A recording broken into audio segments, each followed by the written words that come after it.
Cześć, witam Was wszystkich serdecznie na moim kanale.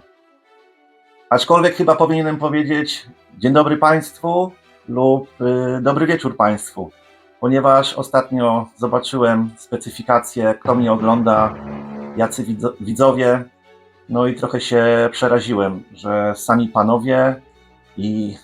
panowie w sile wieku. Także nie wiem, o co chodzi, nie chce mi się w to wierzyć, no ale YouTube rządzi się swoimi prawami. Specjalnie w czołówce filmu dodałem taką swoją mini relację z egzotyki z Łodzi. Specjalnie, ponieważ chciałbym, żebyście mi napisali, co wy myślicie o moim stoisku, o tym, jak ja to wszystko robię, czy wam się to podoba, czy nie. Jak uważacie, czy jest to fajnie, że oprócz pająków są jakieś tam gadżety, dekoracje, czy uważacie, że jest to cepelia lub wiocha? Z jednej strony, jeżeli napiszecie mi, że jest fajnie, super, będę robił to dalej, są to też jakieś tam koszty, jest to też jakieś tam miejsce w samochodzie, które też zajmuje. Jeżeli napiszecie, że jest to wiocha lub jest to cepelia, po prostu przestanę to robić i też na tym fajnie wyjdę, bo ponieważ będę miał miejsce w samochodzie i nie będę musiał tego wszystkiego zabierać, wcześniej wyjeżdżać, wcześniej to wszystko układać. Po prostu sobie przyjadę na ostatnią chwilę, rozłożę pajączki i będzie ok. Także napiszcie mi w komentarzach, co o tym myślicie, czy podoba wam się takie te moje stoiska, mój stolik, czy raczej nie.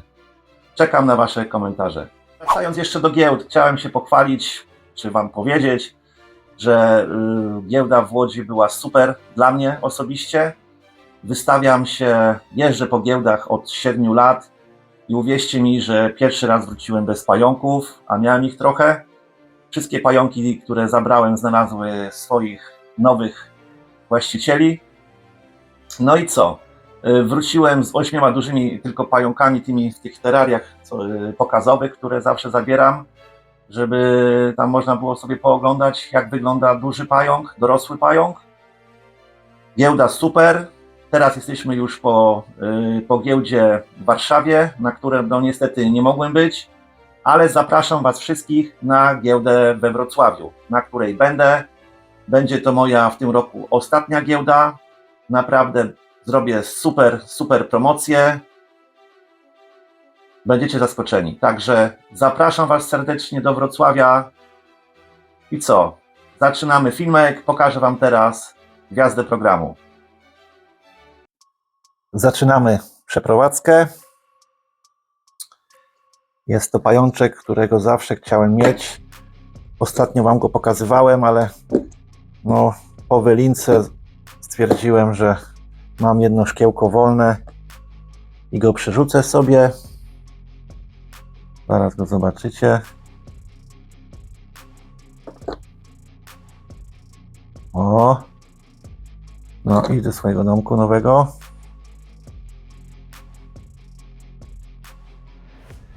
Zawsze był moim marzeniem, jak się okazało jakiś czas temu, że oprócz Xenezis i Manis są inne. Zacząłem się interesować na internecie tymi pajączkami. No i jak już zdarzyła się okazja dobrej kasce kupić, postanowiłem, że będę miał wszystkie, jakie są możliwe. I to jest świeżak po wylince.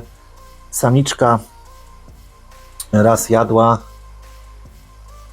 Także fajny pajączek. Kolejne swoje marzenie spełniłem.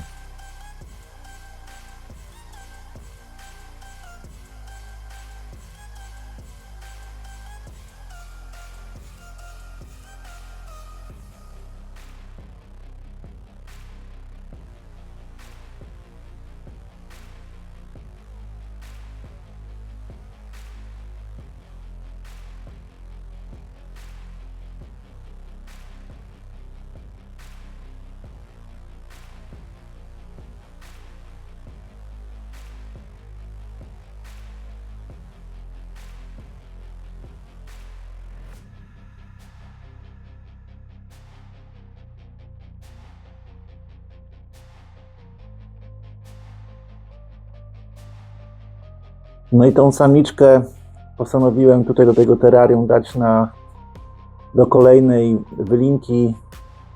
No i już potem po kolejnej wylince mam nadzieję, że już będzie taka duża, że już będę mógł dać jej szkiełko takie 30×30, a w późniejszym czasie tam gdzieś mam nadzieję za 2 lata gdzieś to już dostanie takie duże 40×40, no i będzie cieszyć moje oko.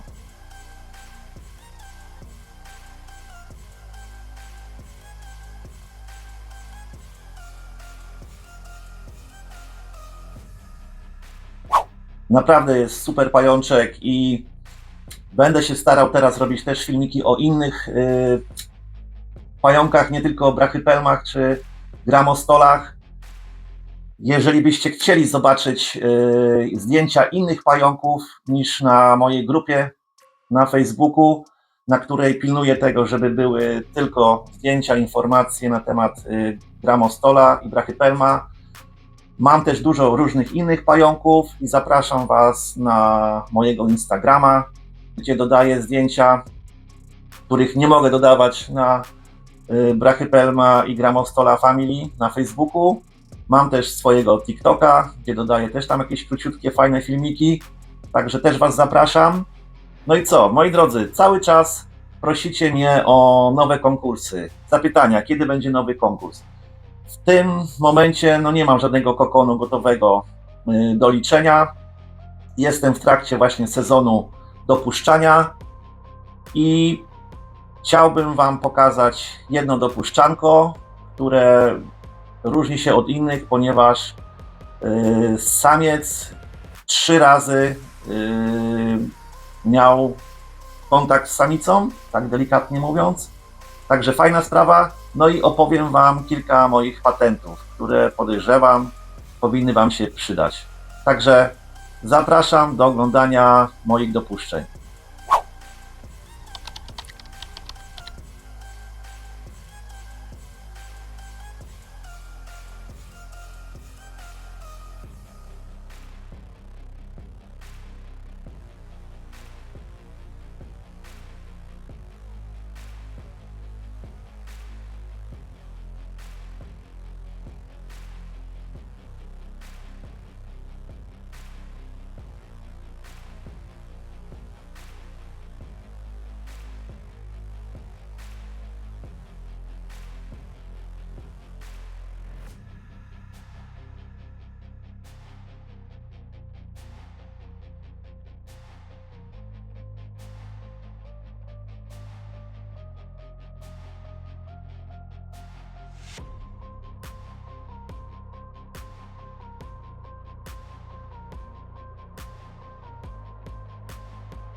Po tak udanym dopuszczaniu damy jej teraz mojej Emilce ładne terrarium. Znaczy ładne w sensie duże, większe niż do tej pory była. Już ją teraz przerzucimy. No, malutka, idź sobie, tutaj masz swój nowy teren. No i zobaczymy, jak tutaj jej się spodoba.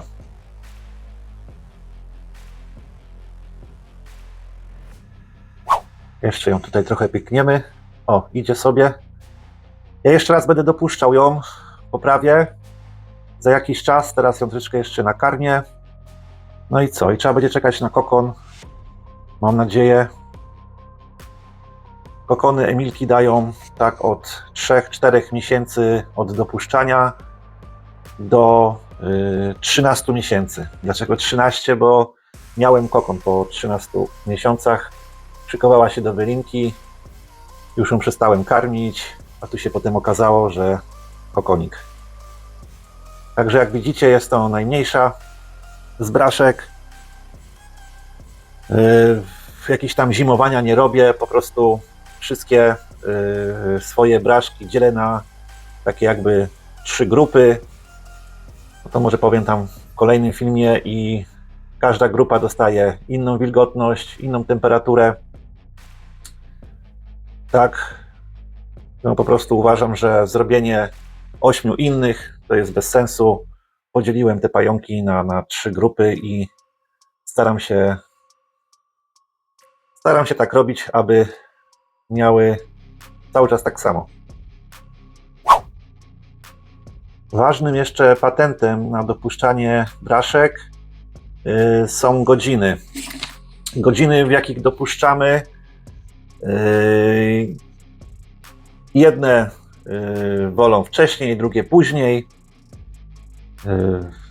Co tam jeszcze można powiedzieć? Na pewno nie wrzucam samca do samicy, kiedy tak z biegu po prostu stawiam kilka dni wcześniej pojemnik z samcem, który no, zapoznają się, który tam do niej puka, ona mu odpokuje, jak tak sobie pogadają, zapoznają się, wtedy dopiero wrzucam, jak to się mówi, samca do samicy.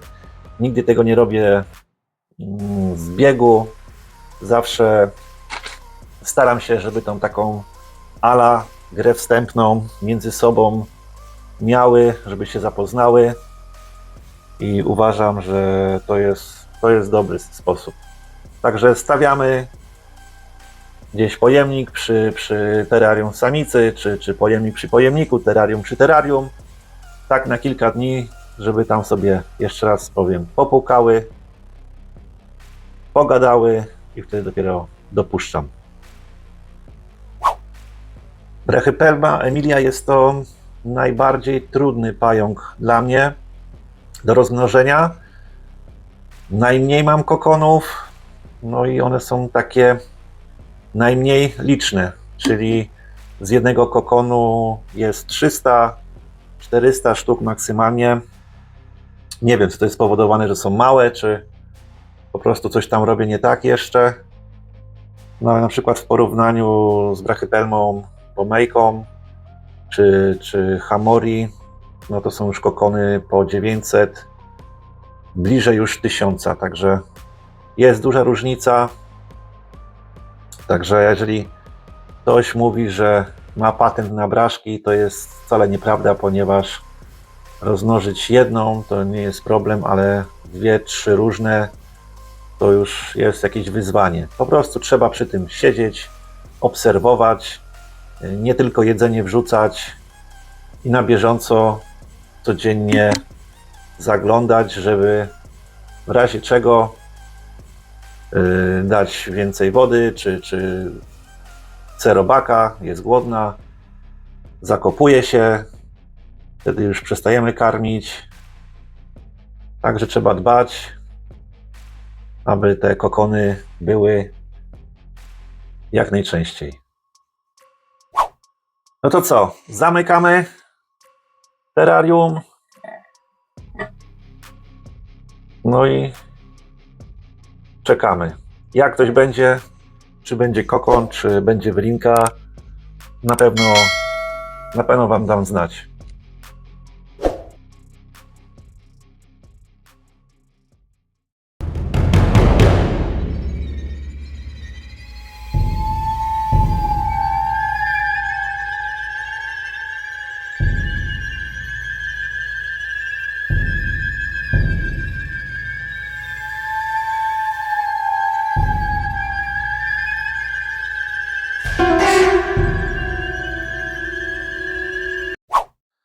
Teraz Wam pokażę patent. Nie wiem, czy mi się uda, bo robię to po raz pierwszy przed kamerami. Patent na braszkę, która dawno nie liniała, jakieś 2,5 roku. Moja brachypelma Emilia. I jest taki patent, żeby szybciej wyliniała. Otworzymy. Tak. Jak to zrobić, żeby przyspieszyć ten proces, żeby szybko wyliniała? Najprostszym sposobem jest oczywiście wsadzenie samczyka. Nie wiem, czy to mi się uda. No, malutki. Jest. No, jest samczyk. Jest to małe terrarium, także będę musiał asykurować. No i zobaczymy, co się będzie działo.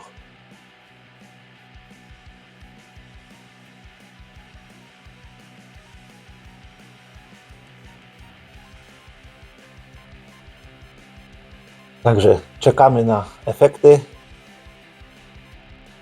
Po wizycie samca ja tutaj posprzątam, bo ostatnio jeszcze jadła, także po robaczkach tylko skrzydełka zostały. No i zobaczymy, czy ten pan coś będzie robił, czy ta pani będzie robić. Jestem ciekaw.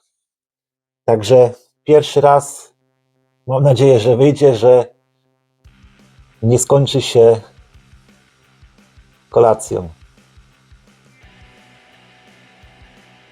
No, samczyk sobie spaceruje pomalutku. Może jest wyczerpany, bo u tej samicy, co żeście widzieli, siedział dokładnie 24 godziny. Nie wiem, co to z tamtego było, bo to było drugie dopuszczanie. Pierwsze udane, drugie nie wiadomo, po prostu stwierdziłem, że zostawiam, idę spać.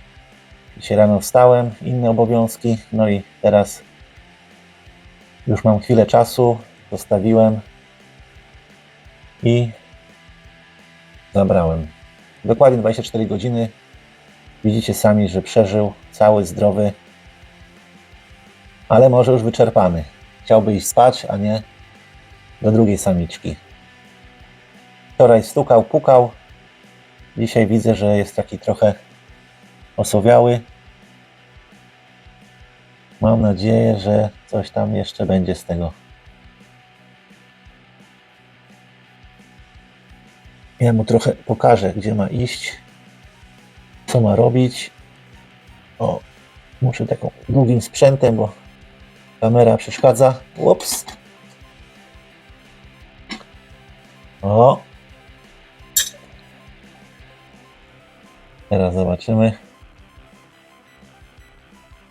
co się będzie działo. Majster, nie w tą stronę.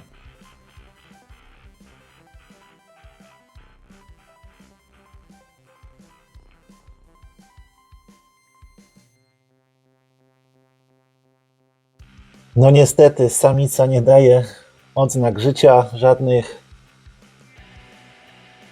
Nie jest zainteresowana ani jedzeniem, ani innymi rzeczami. Samiec też. No nie udało mi się Wam pokazać. Myślałem, że będzie to fajne przedstawienie, ale niestety Marian, idź tutaj. O, może teraz ją zobaczy. Jeżeli w ogóle będzie chciał. Także no szkoda. A może i dobrze, że samca nie zje. Znaczy, może próbować, ale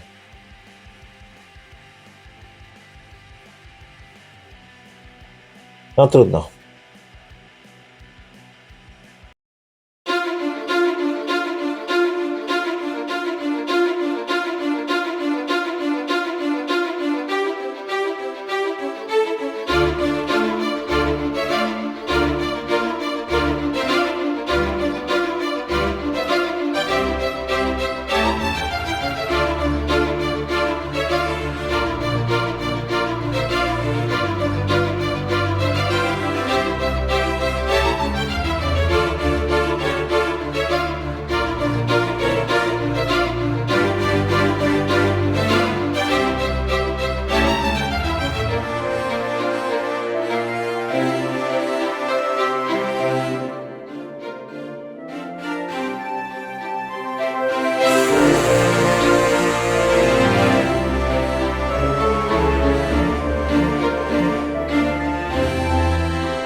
No i co, moi drodzy? Mam nadzieję, że filmik Wam się podobał. Zapraszam Was do zostawienia suba, łapki w górę. Wiecie o tym, że już wcześniej mówiłem, że nie robię filmów co tydzień, co 2 tygodnie, po prostu na spontanie wszystko. Aha, jeszcze ostatnio dowiedziałem się taką ciekawą sprawę, że jeżeli chcecie zostawić łapkę w górę lub w dół, musicie to zrobić po pierwszej minucie oglądania filmu, nie wcześniej, ponieważ YouTube tego nie widzi, czy to odrzuci taką łapkę. No i komentarz. Komentarz musi być dłuższy niż 7 słów. Także no, co chwilę jakieś tam wymyślają rzeczy bez sensu, no ale taka polityka YouTube'a. Jeszcze raz serdecznie Was zapraszam na Zoegzotykę do Wrocławia. No i co? Widzimy się w kolejnym odcinku, w kolejnym filmiku. Także pozdrawiam Was serdecznie. Trzymajcie się ciepło, bo na dworze straszna katastrofa jest. Cześć!